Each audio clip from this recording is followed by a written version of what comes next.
உங்கள் வாழ்வில் கவலை ஏற்படும் போது, உங்கள் வாழ்வில் பிரச்சனை ஏற்படும் போது, உங்களை இந்த உலகம் எதிர்ப்புகளால் பிரச்சனைகளால் சூழும் போது, உங்கள் வாழ்வு இனிமேல் நகருமா, இதோ என் வாழ்வு முடிந்துவிடக் கூடாதா என்றெல்லாம் நீங்கள் எண்ணும் போது, எனக்கு இந்த உலகத்திலே யாருமே இல்லையா கை கொடுக்க தோள் கொடுக்க, இருளிலே வாழ்கின்றேனே, வெளிச்சம் ஏற்படவே செய்யாதா, என் பிரச்சனைகள் நீங்கவே செய்யாதா என்று எண்ணி புலம்பி தங்களுடைய வாழ்வை முடித்து விடலாம் என்ற எண்ணம் ஏற்படும் போது, இந்த ஒரு வசனத்தை மட்டும் குர்ஆனில் திறந்து படியுங்கள். உங்கள் உள்ளம் அல்லாஹ்வுடைய அன்பால் நிரம்பும் இன்ஷா அல்லாஹ். என்ன வசனம்?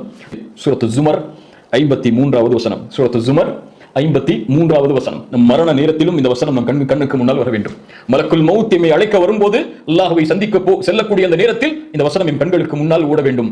குல் யா இபாதியல்லதீன அஸ்ரஃபு அலா அன்ஃபுஸிஹிம் லா தக்னது மிர் ரஹ்மத்தில்லாஹ். சுப்ஹானல்லாஹ். அல்லாஹ்வுடைய அருளை இதைவிட எப்படி விளக்குவது? வரம்பு மீறி தங்களுக்கு தாங்களே அநீதம் செய்து, அஸ்ரஃபு வீணடித்து தங்களையே வரம்பு மீறி பாவம் செய்த என் அடியார்களே, சுப்ஹானல்லாஹ். அல்லாஹ்வுடைய ரஹ்மத்தை பாருங்கள். அவன் அல்லாஹ்விற்கு மாறு செய்கிறான், அல்லாஹ்விற்கு பாவம் செய்கிறான், அல்லாஹ் இட்ட கட்டளைகளை மீறுகிறான். அவனையும் அல்லாஹ்வுடைய அருளால் இணைத்து சொல்கிறான். குல் யா இபாதியல்லதீன அஸ்ரஃபு அலா அன்ஃபுஸிஹிம், தங்களுடைய நஃப்ஸுக்கே வரம்பு மீறி பாவம் செய்த என் அடியார்களே கேளுங்கள், லா தக்னது மிர் ரஹ்மத்தில்லாஹ், அல்லாஹ்வுடைய அருளில் ஒருபோதும் நம்பிக்கை இழந்து விடாதீர்கள். எந்த நேரத்திலும், எந்த சூழ்நிலையிலும், எந்த இருள் சூழ்ந்தாலும், எந்த பிரச்சனையால் உங்களுடைய வாழ்வு சூழ்ந்தாலும், எந்த கவலையால் உங்களுடைய வாழ்வு சூழ்ந்தாலும், இந்த உலகமே உங்களை புறக்கணித்து விட்டாலும், இந்த உலகமே உங்களை எதிர்த்து விட்டாலும், உங்களை ஏற்றுக்கொள்ள இந்த உலகத்திலே யாரும் இல்லை என்றாலும், இந்த உலகம் உங்களுக்கு எதிராக திரும்பிவிட்டாலும், பொருளாதார நெருக்கடியால், நோயின் நெருக்கடியால், குடும்பத்தின் நெருக்கடியால், சூழ்நிலையின் நெருக்கடியால் உங்களுடைய வாழ்வு சூழ்ந்தாலும், லா தக்னது மிர் ரஹ்மத்தில்லாஹ், அல்லாஹ் இருக்கிறான், அவனுடைய அருளில் ரஹ்மத்தில் ஒருபோதும் நம்பிக்கை இழந்து விடாதீர்கள்.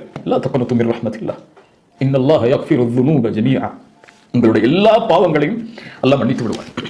அல்லாஹ்விடத்திலே மனம் திருந்தி நீங்கள் பாவ மன்னிப்பை கேட்டால் அல்லாஹ் ரப்பல் ஆலமீன் உங்களுடைய எல்லா பாவங்களையும் மன்னித்து விடுவான். லா தக்னது மிர் ரஹ்மத்தில்லாஹ், இன்னல்லாஹ யக்ஃபிரு ذுனூப ஜமீஆ, ஏன் இன்னஹு ஹுவல் கஃபூருர் ரஹீம், அவன்தான் பாவங்களை மன்னிக்கக்கூடியவன், அவன்தான், சொல்லுங்கள், இன்னஹு ஹுவ அல் கஃபூர் அர் ரஹீம், அவன் ரஹீம், அவன் இரக்கமுடையவன், அவன் ரஹ்மத்தை உடையவன், அவன் அர் ரஹ்மான், அவன் அர் ரஹீம், இன்னஹு ஹுவல் கஃபூருர் ரஹீம். ஏன் நம்பிக்கை இழக்காதே? அர் ரஹீம் இருக்கிறான் உன்னோடு. ஏன் நம்பிக்கை இழக்காதே? எந்த நேரத்திலும் அவனை அர் ரஹீம், எந்த நேரத்திலும் அவனுடைய ரஹ்மத்திலிருந்து நீங்காது. அவனுடைய அடியார் தான் நீ. இந்த உலகத்திலே உனக்கு அவகாசம் உண்டு. உன்னுடைய தொண்டைக்குரிய உயிர் அடைக்கும் வரை என்ன பாவம் செய்தாலும், என்ன குற்றம் செய்தாலும், மனம் திருந்து இறைவா உன்னிடத்திலே வருகிறேன், என்னை மன்னித்து விடு என்று கேட்டாலும், ஹத்த ஷிர்கே செய்தாலும், இணை வைப்பே செய்தாலும், மரணத்திற்கு முன்னால் ஒருவன் மனம் திருந்து யா அல்லாஹ் இணை வைத்து விட்டேன், உன்னிடத்திலே மீண்டு வருகிறேன் என்று கூறினால் அல்லாஹ் ரப்பல் ஆலமீன் உன்னை ஏற்றுக்கொள்வான். இன்னஹு ஹுவல் கஃபூருர் ரஹீம். ஏன் அவனுடைய அருளில் நம்பிக்கை இழக்காதே, அவன்தான் பாவங்களை மன்னிப்பவன், அவன்தான் அர் ரஹீம்.